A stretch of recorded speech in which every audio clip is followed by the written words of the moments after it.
চট্টগ্রামে শীতকালীন সবজির সরবরাহ বাড়ায় কমতে শুরু করেছে দাম, তবে সামুদ্রিক মাছের দাম কিছুটা বাড়তি। অপরিবর্তিত মাংস ও ডিমের দাম, ক্রেতারা বলছেন দাম এখনও মধ্যবিত্তের নাগালের বাইরে। চট্টগ্রাম থেকে হুমায়ুন কবিরের রিপোর্ট, ছবি তুলেছেন বাসুদেব। চট্টগ্রামের কাঁচা বাজারগুলোতে শীতকালীন সবজির সরবরাহ বেড়েছে। পর্যাপ্ত সরবরাহ আছে মাছেরও। গত সপ্তাহের তুলনায় প্রত্যেকটা সবজির দাম কমেছে 20 থেকে 30 টাকা। যে বেগুন 100 টাকা ছিল তা আজ বিক্রি হচ্ছে 60 টাকা দরে। এছাড়া 90 টাকার বরবটি 50 টাকায়, 80 টাকার ফুলকপি বিক্রি করা হচ্ছে 60 টাকা দরে।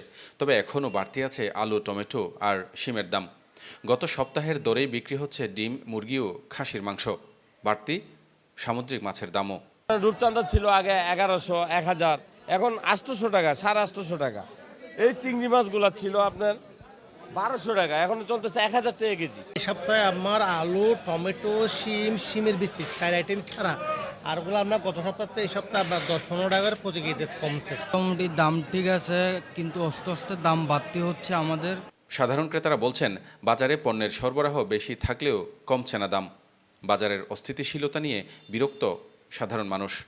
তো 100 উড়ে আরো কম উচিত, আর মধ্যবিত্তের লাই আরো কম উচিত। বাজারের মনে হচ্ছে যে কি বাজারে মাছের দাম অনেক বেশি। কাঁচা বাজারের অস্থিতিশীলতা কিছুটা কমলেও চাহিদা মতো সবজির স্বাদ নিতে পারছেন না বলে অভিযোগ সাধারণ মানুষের। তাই অদৃশ্য সিন্ডিকেটের বিরুদ্ধে দ্রুত ব্যবস্থা নেওয়ার দাবি তাদের। Humayun Kabir, GTV news, Chittagong.